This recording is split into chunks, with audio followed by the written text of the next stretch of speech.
Bonjour à tous, comment allez-vous? Vous allez bien? Ça va aussi pour moi, par la grâce. Un petit coucou à nos amis des Antilles, Martinique, Guadeloupe, Guyane, Réunion, ainsi que la métropole, et tous ceux du monde entier qui vont s'arrêter un instant pour regarder, écouter et surtout partager ces réflexions. Alors vous vous demandez peut-être pour quelle raison je ne me montre plus. C'est volontaire, voilà, c'est volontaire parce que ça n'a pas d'importance, voilà. Que vous me voyez ou pas, ça n'a pas d'importance. En plus que YouTube euh, ralentit la visibilité de mes vidéos, mais je sais qu'il n'y a pas que ça, parce qu'en fait, voilà, je suis dans un cheminement où, voilà, euh, je pousse les gens à réfléchir et notre société ne le veut pas. Notre société ne veut pas que nous puissions être des gens qui réfléchissent. Alors voilà, je le sais, mais tous ceux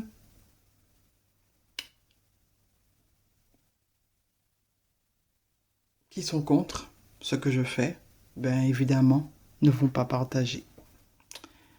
Et je le sais aussi, ça peut être des gens de mon entourage, oui, tout à fait. Je l'accepte parce que, voilà, on ne peut pas forcer les gens à faire ce qu'ils n'ont pas envie de faire. Et je suis forcé de l'accepter. C'est pour cela que, bon, ça n'a pas d'importance que vous me voyez, voilà. Euh, je préfère continuer, mais le faire ainsi. Voilà. Alors aujourd'hui, on va continuer, hein. On va continuer sur encore un verset qui pour moi n'a pas de sens. Voilà. Mais tout cela, hein, je ne suis pas seul, hein.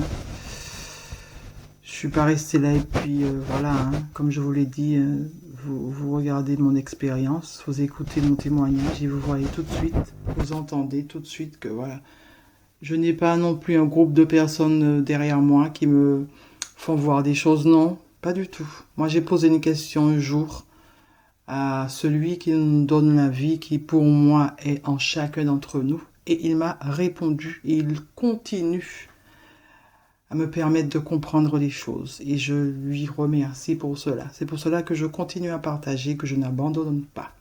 Même si je ne me montre pas, mais je n'abandonne pas. Ça c'est Evelyne. Alors on va parler de l'amour. Voilà mes amis, l'amour. L'amour mes amis, l'amour. Dans la parole écrite, l'amour. Oh là là, on a la définition de l'amour. Ou la charité, bien entendu, c'est la même chose. Alors, le verset que tous les croyants connaissent, et peut-être même dans le courant aussi, hein, il est parlé de l'amour, hein, je ne sais pas. En tout cas, moi, ce que je sais, c'est la parole écrite. La parole sainte, ça se trouve dans 1 Corinthiens 13, versets 4 à 8. La charité est patiente. Elle est pleine de bonté. La charité n'est pas envieuse. J'ai regardé sur mon dictionnaire. Un synonyme, c'est jalouse. La charité n'est pas jalouse. La charité ne se vante pas. Là. Elle ne s'enfle point d'orgueil. Elle ne fait rien de malhonnête. Elle ne cherche point son intérêt. Elle ne s'irrite point. Elle ne soupçonne point le mal. Elle ne se réjouit point de l'injustice. Elle se réjouit de la vérité. Elle excuse tout. Elle croit tout. Elle espère tout. Elle supporte tout. La charité ne périt jamais. Alors vous avez vu, hein, j'ai souligné, j'ai mis en rouge des choses importantes de la charité. Des choses importantes de la charité qu'on devrait retrouver chez celui qu'on nous a donné, le Dieu qu'on nous a donné. Normalement, puisque la définition de l'amour doit correspondre à ce Dieu qu'on nous a donné. Ben, mes amis, par rapport à la vidéo de la semaine dernière, on peut dire qu'il y a un problème. On peut dire qu'il y a un problème. Si l'amour ne s'irrite pas, déjà, ce qu'on a échangé la semaine dernière, il y a un problème. L'amour ne s'irrite pas. L'essence même de l'amour, on nous dit que c'est celui qui nous a donné la vie. Ça veut dire quoi? Pourquoi on parle de la colère de Dieu, mes amis? Qu'importe le sens qu'on donne à cette colère, elle ne doit pas être mentionnée parce que l'amour ne s'irrite point. L'amour excuse tout. Et il n'a pas dit excuse une partie, non. Excuse tout. Qu'est-ce que ça fait là dans l'amour? Puisque l'essence de l'amour, c'est celui qui nous a donné la vie. Non, elle n'excuse pas tout, puisque quand on regarde l'Ancien Testament, il y a eu des destructions, des assassinats, des meurtres. Elle n'excuse pas tout, l'amour. L'amour supporte tout. Faux. L'essence de l'amour, il n'a pas supporté parce qu'il a détruit. L'amour est patient. Oh, l'amour, la charité est patiente. L'amour. La charité ou l'amour n'est pas envieuse. Je suis un Dieu jaloux. Attendez, il y a un problème. La source de l'amour affirme qu'il est jaloux. Aujourd'hui, vous allez ouvrir votre Bible, vous allez voir, je suis un Dieu passionné. Voilà comment on fait le mensonge progresser. Le mensonge, il progresse, mes amis. Le mensonge progresse. Le Dieu, il est plus jaloux, il est devenu passionné. Même si tu es passionné, tu dois laisser l'autre libre.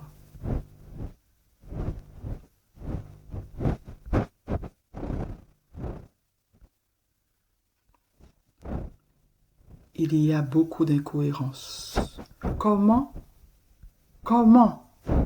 celui qui nous a donné la vie, qui est l'essence même de l'amour, a de la jalousie en lui?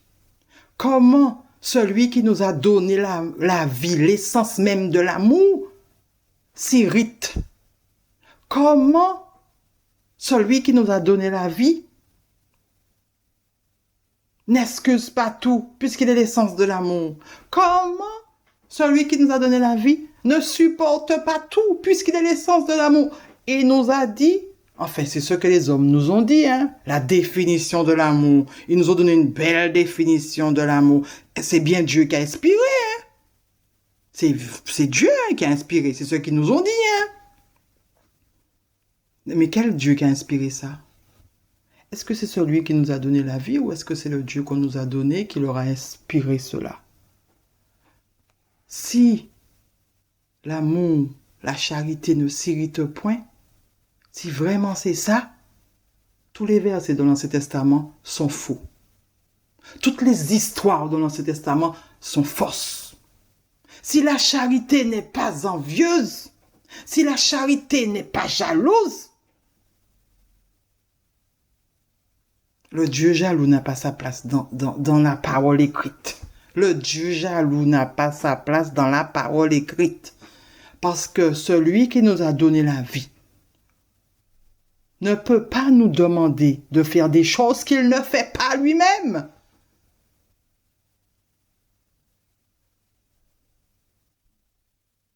Il y a incohérence, mes amis. Le Dieu qui nous a été donné n'est pas celui qui nous donne la vie. Le Dieu qu'on nous a dit, qui est le Dieu, voilà, qui est celui qui nous a donné la vie, il n'est pas le bon, parce qu'il est jaloux.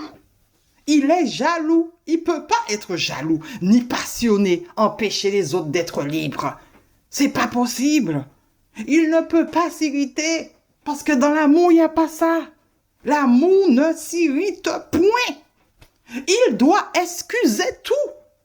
Comment tu me demandes à moi d'excuser tout, et toi, tu n'excuses pas tout? Il y a un problème. Comment tu me demandes de supporter tout, et puis tu ne supportes rien? Enfin, tu supportes juste ce qui est bien. Et puis ce qui est mal, tu supportes pas. C'est ça l'amour. L'amour, on doit supporter le bien et puis ne pas supporter le mal. Alors j'ai mon fils, un de mes fils qui fait des bêtises. Je dois pas le supporter, je dois pas le soutenir, voilà, parce qu'il a fait des conneries. C'est ça. C'est ce qu'on nous a donné la définition de l'amour.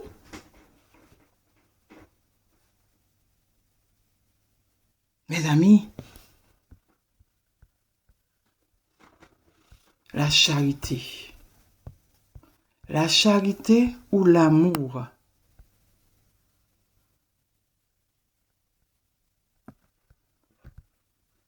On va voir des versets dans la parole qui donnent. La charité est patiente, n'est pas envieuse, jalouse, ne s'irrite point, excuse tout, supporte tout.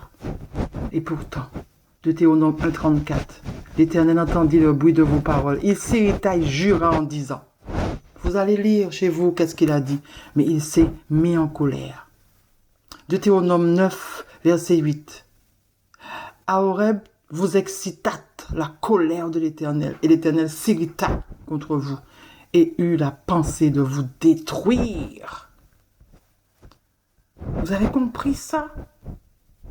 Le Dieu qui nous a été donné, il nous demande de ne pas nous irriter, et puis lui, il s'irrite. Il a le droit de s'irriter jusqu'à avoir une pensée de destruction. Waouh! Non, mais aujourd'hui, on nous fait croire que la colère de Dieu, non, c'est pas ça, c'est autre chose. Voilà, on veut redorer le blason de celui qui nous a été donné. On nous trompe. De génération en génération, on arrange les choses pour qu'on puisse accepter tout ce qui a été écrit. Jean 3, 36, celui qui croit, ça c'est la base, la pierre angulaire qui dit ça, qui parle. Celui qui croit au Fils a la vie éternelle. Celui qui ne croit pas au Fils ne verra point la vie, mais la colère de Dieu demeurera en lui, demeure sur lui. Alors vous voyez comment on fait pour pousser les gens à aller se faire baptiser tout de suite? Voilà, on les fait peur. La peur est là, hein? Si tu crois, tu as la vie éternelle, et si tu ne crois pas, tu as la colère de Dieu qui va demeurer sur toi. Ça, c'est quoi, là? C'est quoi?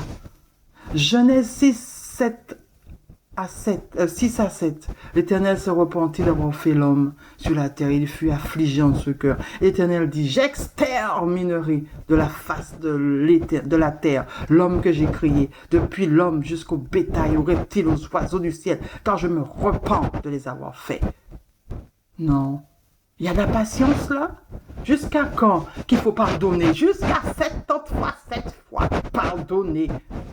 Autant de fois que vous pouvez pardonner. C'est ce qu'il nous a dit. Mais lui, il pardonne pas. Par contre, il a laissé le mal, celui normalement qui cause du mal, il le laissera vivre éternellement. Mais l'homme n'a pas le droit de vivre. L'homme a le droit d'obéir et c'est tout. Ou la patience. La charité est patiente. Somme 5, verset 6. Les insensés ne subsistent pas devant tes yeux. Tu hais tous ceux qui commettent l'iniquité. La charité supporte tout. Comment peux-tu haïr? Comment peux-tu haïr puisque la charité supporte tout? Comment peux-tu haïr? Qui est ce Dieu qu'on nous a donné?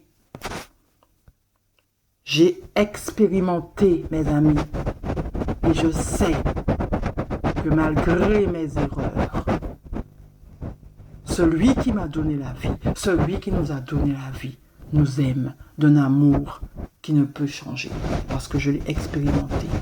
Voilà.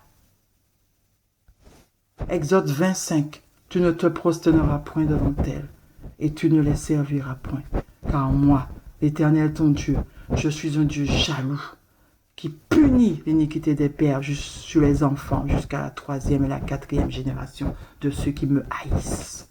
L'amour n'est pas envieuse, l'amour n'est pas jalouse, la charité. Et qu'est-ce qu'on fait avec un Dieu jaloux? Qu'est-ce qu'on fait avec un Dieu passionné qui t'oblige à faire des choses? Et si tu ne fais pas, tu meurs. Non. Dans quel but on nous a servi cela, mes amis? Le Dieu jaloux. Dans quel but? Dans le but de nous faire peur. Voilà. C'est vrai que dire aux gens que Dieu aime, t'aime, malgré tes erreurs, on se dit, bon, ça ouvre une porte à commettre. Mais en fait, dans la vie, qu'est-ce que tu veux exactement? Que veux-tu exactement? C'est ce que tu dois te dire.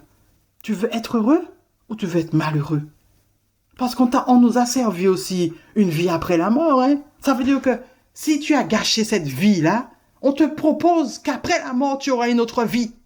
Mais si après la mort, tu n'as pas d'autre vie, tu as gâché celle-là. Tu as gâché celle-là.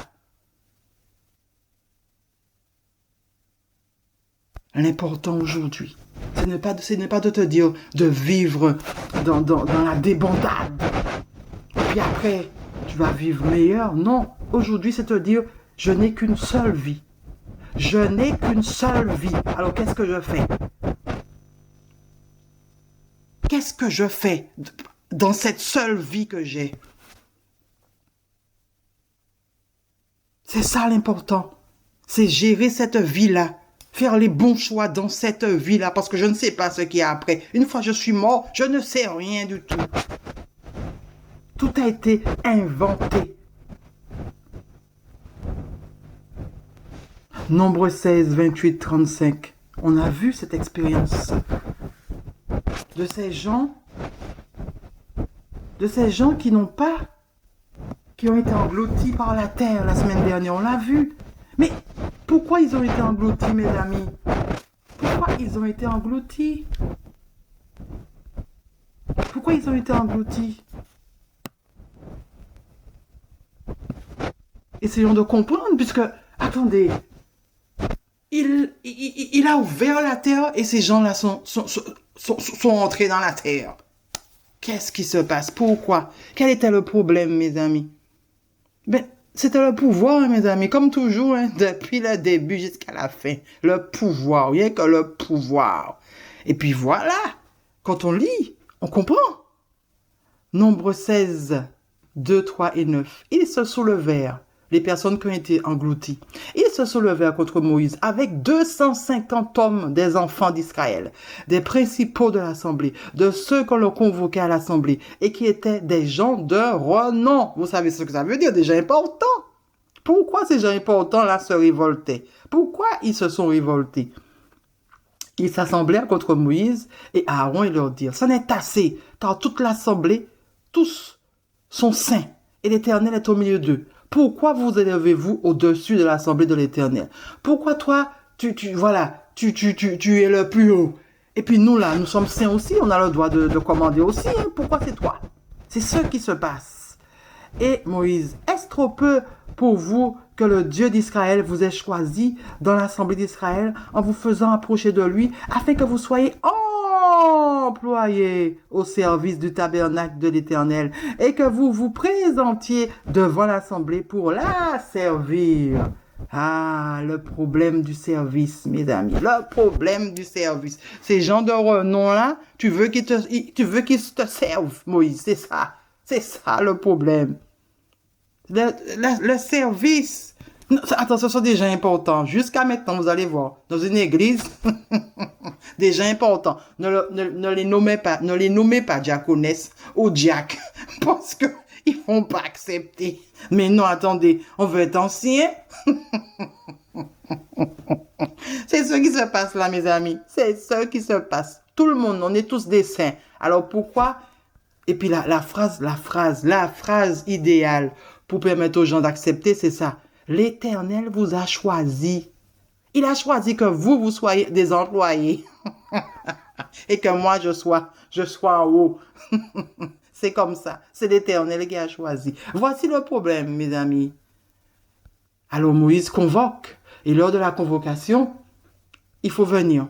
Parce que c'est l'Éternel qui va choisir qui est saint et qui n'est pas saint. Alors il faut monter. Et Moïse dit la convocation, c'est demain. Alors vous devez vous présenter. Et l'Éternel, qu'est-ce qui se passe? Puisque Ces gens, ils ont dit, nous ne monterons pas. On se souvient la semaine dernière.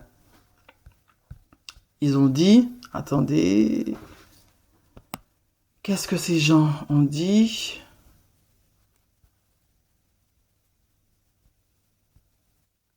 Je suis en train de chercher mon affiche.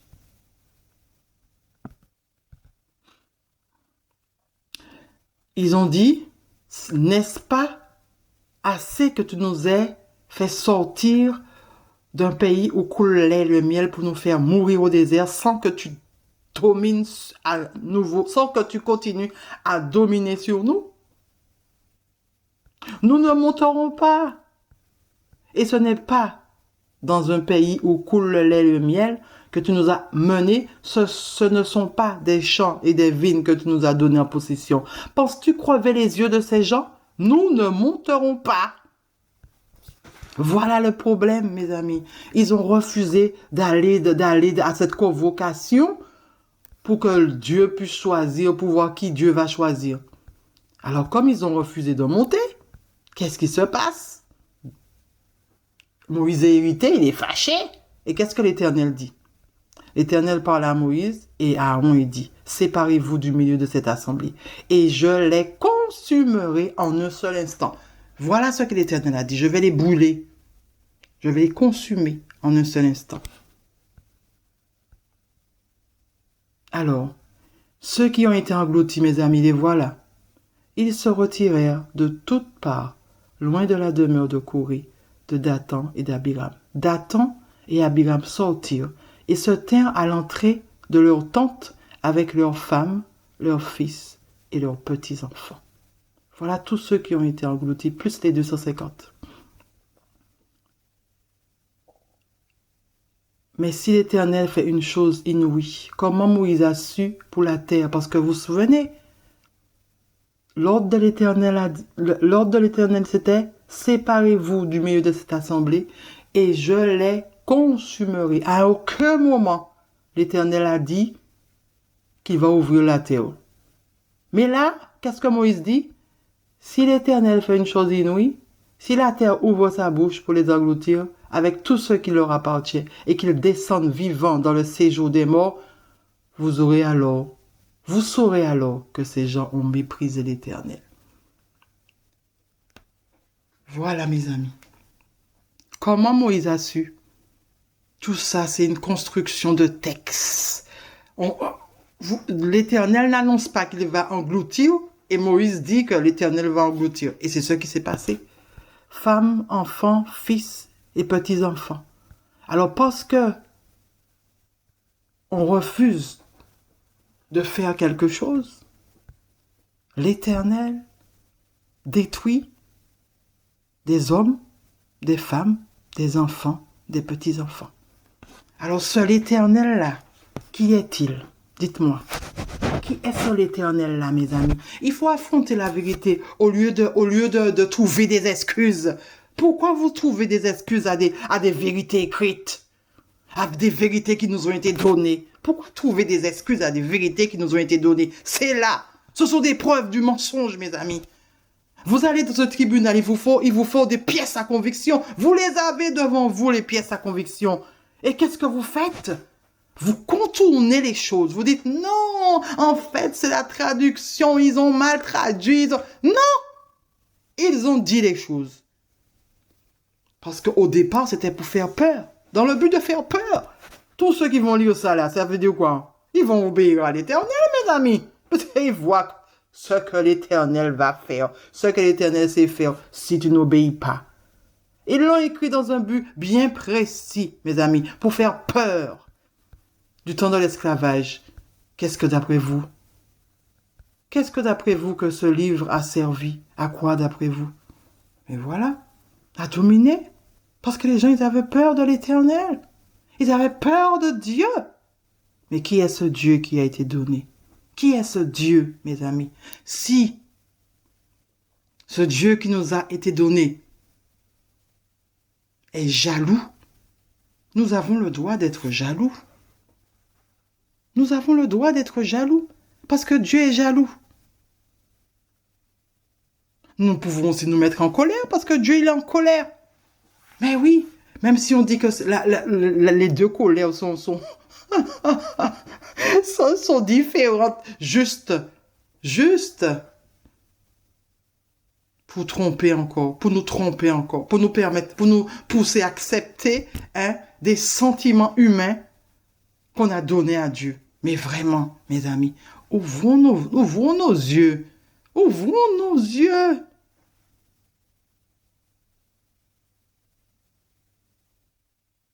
Tout cela a été écrit pour nous faire peur, dans le but de nous faire peur. Celui qui nous a donné la vie, il est amour. Et il nous aide à faire les bons choix, mes amis. Mais si vous avez fait des mauvais choix, vous pensez qu'il vous déteste? Non! Il ne vous déteste pas. Moi, je le dis, je le dis par expérience. Mais attendez, qui sait des choses sur celui qui nous a donné la vie? Personne. Personne. On a essayé de dire des choses, on a essayé d'écrire des choses. Mais personne ne sait qui est celui qui nous a donné la vie. Personne.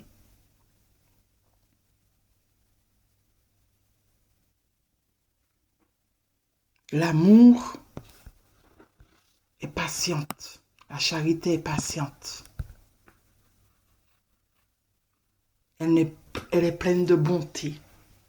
Elle n'est pas envieuse. Elle n'est pas jalouse.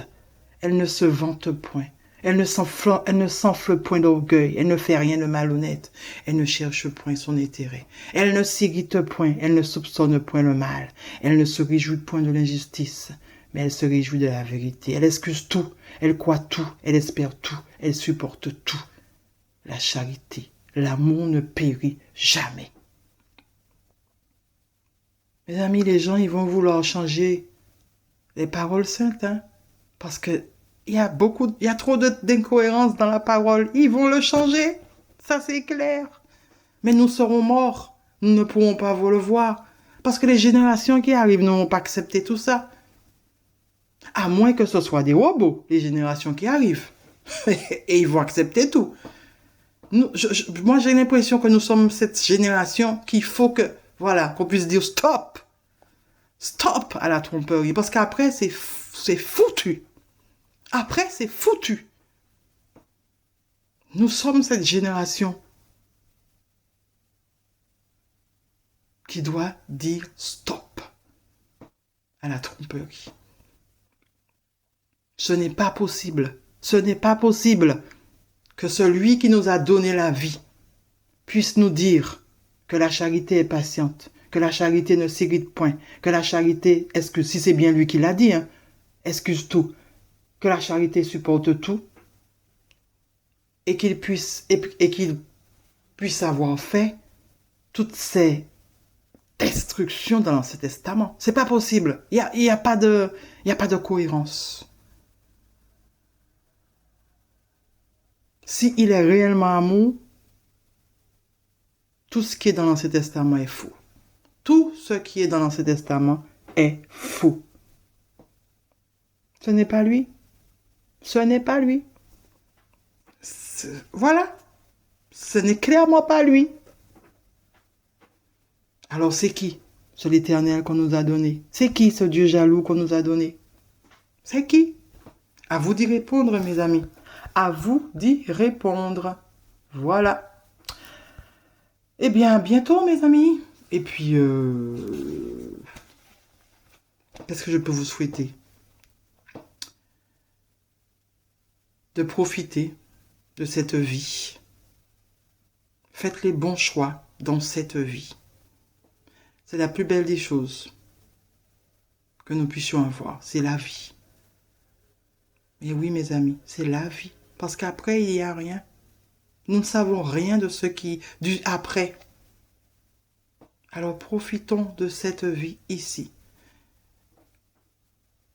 Faisons les choix du bonheur et puis aidons aussi les autres à être heureux. Voilà, mes amis. À bientôt.